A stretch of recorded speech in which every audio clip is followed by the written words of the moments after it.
Hola, soy la doctora Zaira Medina y el día de hoy les voy a hablar acerca de los síndromes neurológicos y creo que la mejor forma pues es a través de algunos casos clínicos. Entonces, pues el primer caso corresponde a una mujer de 34 años de edad. Ella ingresó por irritabilidad, alucinaciones auditivas, inversión del ciclo sueño-vigilia, de 2 semanas de evolución y en las últimas 12 horas presentó 3 crisis tónico-clónicas generalizadas con trauma lingual y relajación de esfínteres. A su llegada se encontró con fiebre de 38,5 grados Celsius y taquicárdica, la frecuencia respiratoria normal, TA 120-80. En la exploración neurológica, pues la paciente se encontraba en estado posictal, pero no tenía datos de focalización. Entonces, pues cuando tenemos un paciente con varios datos neurológicos, nos preguntamos primero cuál es el diagnóstico sindromático.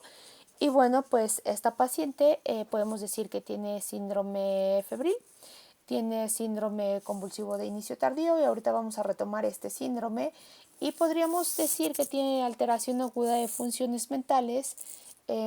Algunos autores pueden decir que esto se engloba en algo que se conoce como el síndrome encefalítico o síndrome encefálico. Hay quienes dicen que no es tan correcto decirlo de ese modo y que tendríamos que desglosar como cada uno de ellos, pero creo que podríamos englobarlo como un síndrome encefalítico, ¿no? Entonces, o síndrome encefálico. El diagnóstico topográfico pues es la afectación difusa de la corteza cerebral porque realmente no tenemos como algún dato en este caso en particular que nos oriente a una lesión focal. Y el diagnóstico etiológico, bueno, pues nos tocaría hacer un abordaje diagnóstico para determinar si es de causa infecciosa, autoinmune o paraneoplásica o de alguna otra etiología.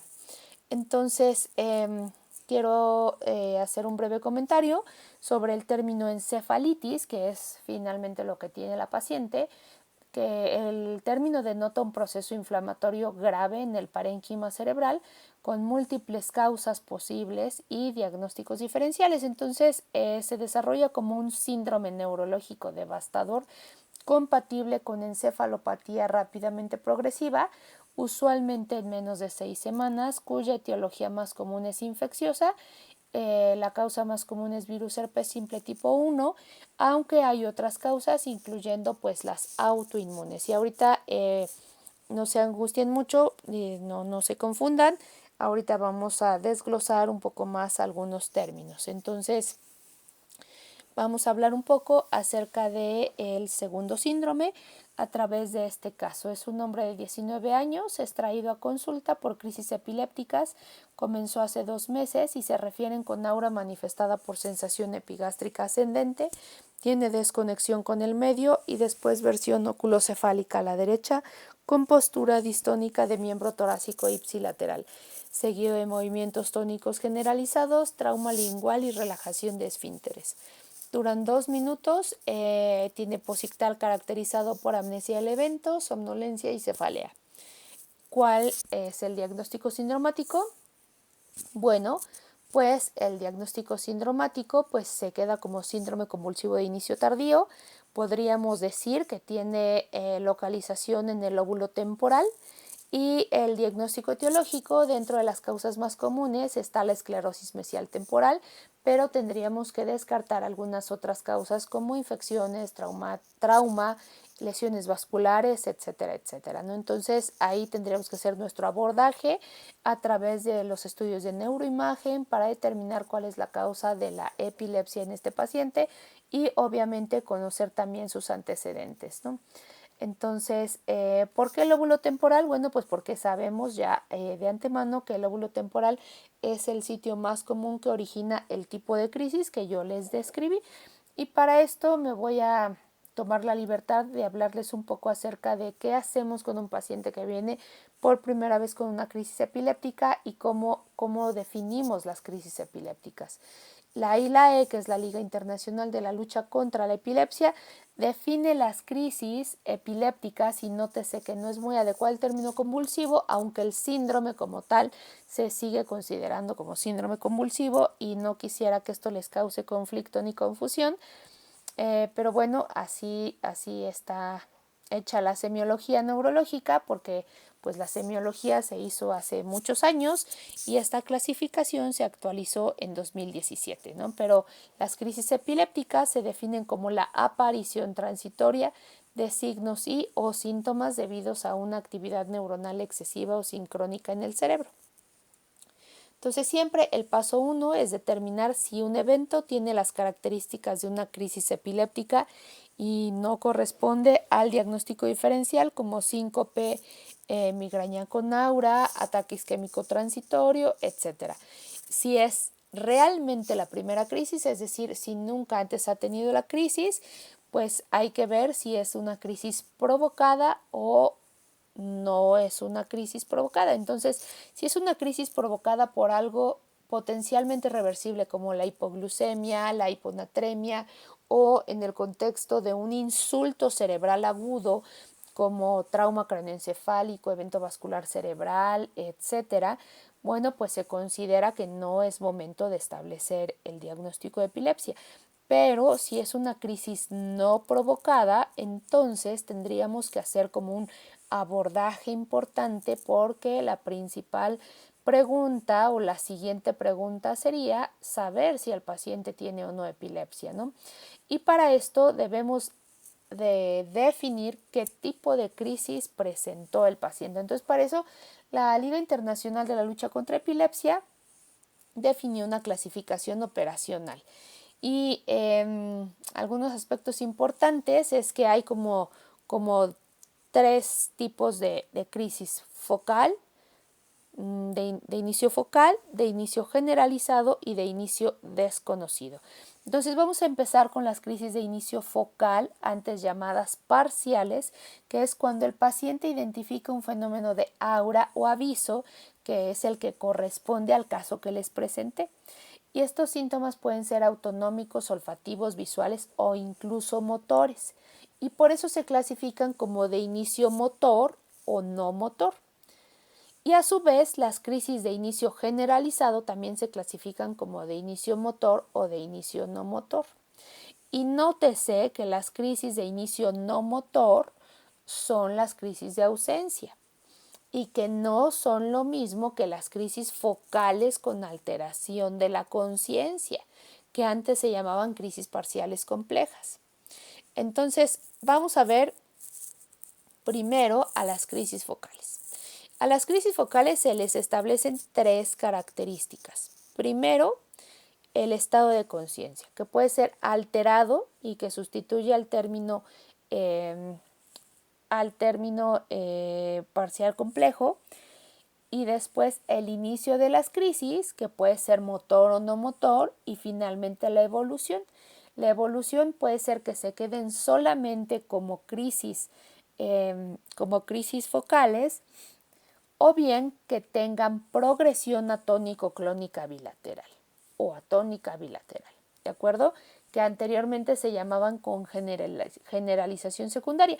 Y esto que les estoy explicando lo pueden ver en esta figura. Entonces, las de inicio focal les evaluamos la conciencia, el inicio y la evolución. Entonces, la conciencia puede ser normal o alterada. Normal es focal simple, anteriormente era la parcial simple. La conciencia alterada, pues antes se llamaba parcial compleja. El inicio puede ser motor o no motor. Y la evolución puede ser focal, que es sin progresión, o con progresión atónico-clónica bilateral. ¿De acuerdo? Entonces, ahora las generalizadas, bueno, pues las generalizadas se definen si el signo inicial es motor o si es no motor. Y esto es lo que les decía. Si es motor, puede ser tónica, tónico-clónica, mioclónica o atónica. Y si es no motor, puede ser ausencia típica, ausencia atípica o de ausencia mioclónica, que no es para nada lo mismo la de ausencia que las crisis parciales focales con alteración de la conciencia. No es para nada lo mismo. Vean cómo están en otro rubro de la clasificación. Y finalmente, pues habrá ocasiones en las cuales no se pueda definir el síntoma inicial de las crisis, y por eso la clasificación dice, pues hay unas que son de inicio desconocido, pero yo cuando llegué pues estaba convulsionando, entonces la veo con un componente motor o lo veo con la mirada perdida nada más haciendo algunos automatismos, entonces lo veo como no motor o realmente no es posible clasificarlo. Y quiero decirles que la principal herramienta en el diagnóstico clínico de las crisis epilépticas es la información proporcionada por el testigo y por el paciente. No existen estudios, ni siquiera el electroencefalograma, que sustituyan una historia clínica adecuada. Entonces, aquí en el caso que les presenté, pues se considera como síndrome convulsivo y no como síndrome epiléptico. Mucho ojo, porque no es lo mismo. Cuando veamos epilepsia, veremos que los síndromes epilépticos son formas ya de epilepsia. Y este paciente, vamos a pensar que viene con la primera crisis y todavía no sabemos si tiene epilepsia. Paso por paso, ¿de acuerdo? Entonces, el siguiente caso corresponde a un hombre de 17 años que ingresó por cetoacidosis diabética grave, tuvo paro cardiorrespiratorio durante 10 minutos, se ha mantenido sin sedación durante una semana y se solicita interconsulta porque no despierta. A la exploración neurológica se encuentra con ojos cerrados, conserva reflejo pupilar, reflejo corneal y tiene respiración espontánea. ¿Cuál es el diagnóstico sindromático? Bueno, pues el diagnóstico sindromático pues es coma. Y para eso sabemos que el estado de alerta depende de la integridad de la sustancia reticular activadora ascendente y que los trastornos del estado de alerta se dividen en los que pueden ver aquí, ¿no? Alerta, el estado normal, después viene el estado de somnolencia, estupor, coma, muerte cerebral y muerte del paciente. Aquí algunas observaciones: el estado confusional agudo o delirium, la disautonomía y la agitación psicomotriz, que en un momento dado también nos pueden meter en problemas. La conciencia es el completo conocimiento de sí mismo y de la relación del individuo con su ambiente. Entonces, un paciente plenamente consciente teóricamente tiene conocimiento de su relación con el ambiente y de sí mismo. Un paciente somnoliento es aquel que tiene mínima reducción del despertar y abre los ojos al comando verbal, pero puede tener orientación incompleta en tiempo y lugar y está inatento. Hay algunos que establecen un estado de obnubilación, que es embotamiento, torpeza mental con reducción leve a moderada de la alerta, pero hay quienes dicen que este estado pues no lo consideran mucho y de somnoliento se pasan al estado de estupor, que es una condición de sueño profundo o similar, y es aquel paciente que se despierta solo con estimulación vigorosa y continua y que en su mejor estado la función cognitiva está severamente deteriorada. Y finalmente viene el estado de coma, es aquel paciente con ojos cerrados sin respuesta a un estímulo vigoroso. Entonces, otra forma de entenderlo es como la pérdida de conexión con el medio externo y con el medio interno. Es decir, no hay evidencia de que ustedes sepan que yo sé quién soy y tampoco tengo contacto con ustedes. Eso es estado de coma y tengo ojos cerrados. Una vez que el paciente permaneció en estado de coma, independientemente de la causa, puede evolucionar a través de diferentes estados en su camino hacia la recuperación de la alerta. Uno es el estado vegetativo, que se define como aquel paciente que tiene recuperación del estado de despierto, pero sin evidencia de interacción consigo mismo o con el medio, y conserva el ciclo sueño-vigilia.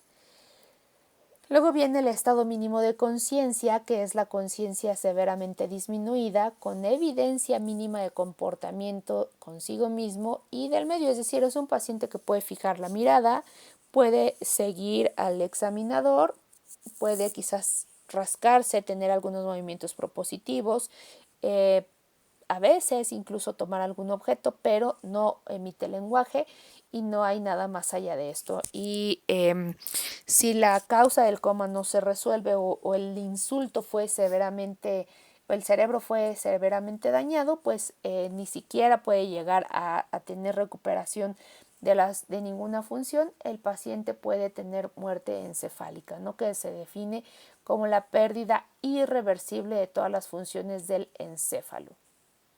Entonces, vamos a ver otro caso. Este caso corresponde a un hombre de 62 años que es traído a la consulta por cefalea intensa de un mes de evolución. En la última semana se agregó vómito y en la exploración neurológica se encuentra con borramiento en los bordes de la papila. El diagnóstico sindromático pues corresponde a síndrome de hipertensión intracraneal. Entonces, es la tríada clásica del síndrome de hipertensión intracraneal. Les puse en negritas los datos más importantes. Es un hombre de 62 años, obviamente que inicia con cefalea después de los 40 años, es un dato de alarma, tiene papiledema y se agrega vómito, ¿no? Entonces es una evolución escalonada de datos, signos y síntomas que han ido empeorando, fuertemente sugestivos de hipertensión intracraneal. Vamos a ver otro caso. Este es un hombre de 28 años que sufrió accidente en motocicleta en la carretera México-Toluca.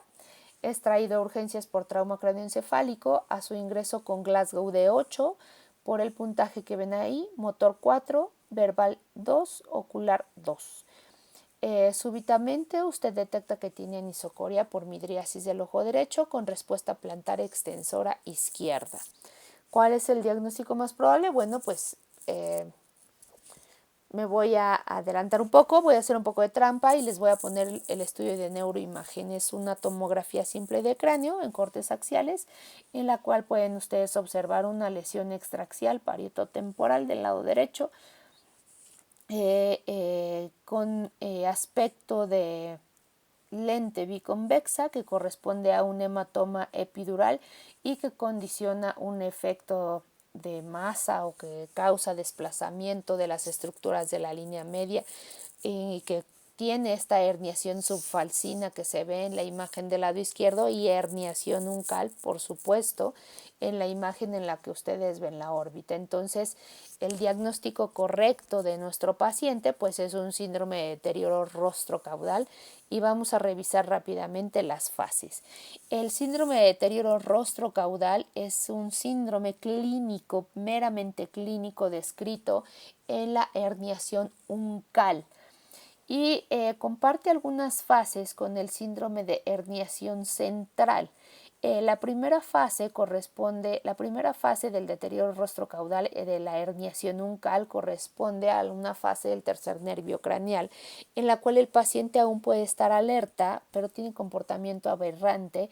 Y ojo, el dato más relevante es que hay anisocoria con midriasis ipsilateral al lado que se está herniando y puede haber respuesta plantar extensora contralateral, esto es por la compresión del pedúnculo cerebral del mismo lado de la herniación, pero que por ahí sabemos que va descendiendo el tracto córtico espinal que inerva el hemicuerpo contralateral. Entonces, si la lesión progresa y no se resuelve la hipertensión intracraneal, esto progresa a una fase diencefálica en la que el paciente entra en estupor, puede haber respiración de Cheyne-Stokes y las pupilas, en lugar de haber midriasis, pues hay miosis, miosis bilateral con pobre respuesta a la luz.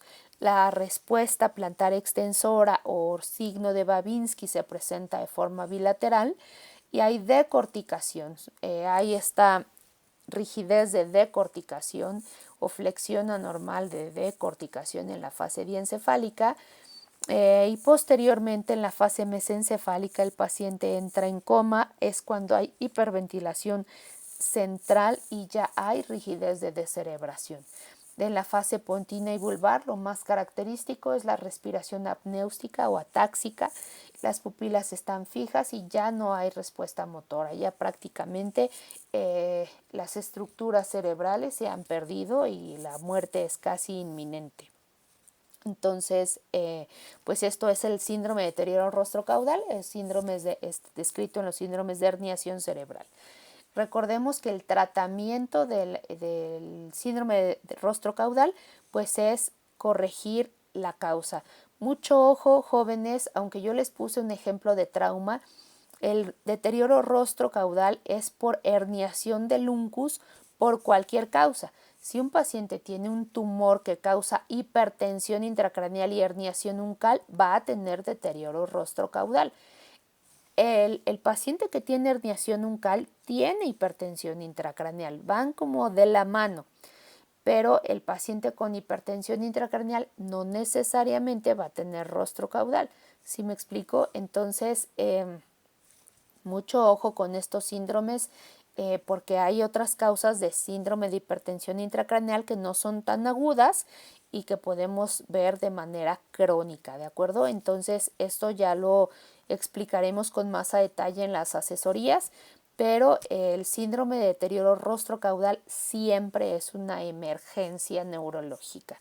Entonces, el tratamiento tanto de la hipertensión intracraneal como del deterioro rostro-caudal, pues es tratar la causa, ¿ok?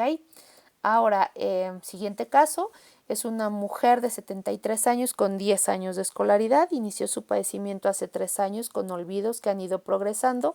Ahora le es difícil cocinar, deja prendida la estufa, se ha perdido en diversas ocasiones, ha omitido realizar pagos y tiene dificultades para vestirse. En la exploración neurológica destaca mini mental de 22 puntos, no tiene datos de focalización. ¿Cuál es nuestro diagnóstico sindromático? Bueno, pues mucho ojo, tiene más de 65 años, 10 años de escolaridad, franco deterioro funcional. Esto representa un cambio respecto al estado previo y un mini mental. Recordemos, el mini mental es una escala de escrutinio para evaluar las funciones mentales. El puntaje normal es de 30. Para 10 años de escolaridad no esperaríamos puntaje de 22. Puntaje de 21 puede ser normal en pacientes analfabetas, pero ella con 10 años de escolaridad esperaríamos que tuviera mínimo 27, ¿no? Entonces, el diagnóstico sindromático pues es síndrome demencial o que esto representa la pérdida de las funciones mentales. El DSM-5 establece que es deterioro neurocognitivo mayor. El topográfico, en este caso, como yo no les detallé cada dominio que estuviera afectado, pues lo podemos poner como afectación difusa de la corteza cerebral, pero si yo les hubiera puesto está afectada la memoria episódica o están afectadas las funciones ejecutivas, y podríamos haber hecho una mejor localización de nuestra estructura afectada, ¿no? Entonces, el diagnóstico etiológico, bueno, pues la causa más común sabemos que es degenerativa, pero tenemos que descartar siempre causas reversibles, ¿no? Como depresión, deficiencia de vitaminas, distiroidismo, infecciones, etcétera. Y, o sea, el mensaje de este caso es el síndrome demencial, ¿ok? El siguiente caso es un hombre de 54 años, es campesino, inició con cefalea holocraniana intensa, se acompaña de fiebre de 39 grados Celsius, sus familiares lo han notado somnoliento. A su llegada a urgencias se encuentra con TA 140-90, taquicárdico, saturación baja, ahí 88%, febril, y en la exploración destaca la presencia de rigidez de cuello, signo de Kernig y Brudzinski presentes. ¿Cuál es el diagnóstico sindromático? Bueno, pues es un hombre que llega febril con cefalea, fiebre y signos meningios. Está muy fácil. El diagnóstico sindromático es síndrome meningio. Al ser de evolución aguda, lo más probable es que la infección esté localizada en las leptomeninges y no sea paquimeningitis. Y digo esto, sabemos que las causas de paquimeningitis son más bien crónicas y esto es un cuadro francamente agudo.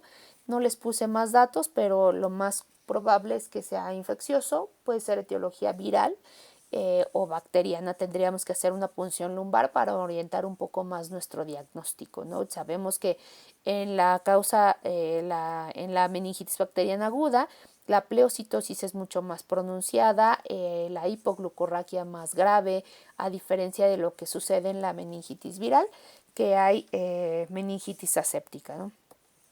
El siguiente caso, mujer de 38 32 años, casada, previamente sana, acude a valoración por cefalea de predominio frontal opresiva, intensidad 7 de 10, y le dura 3 horas, se acompaña de náusea.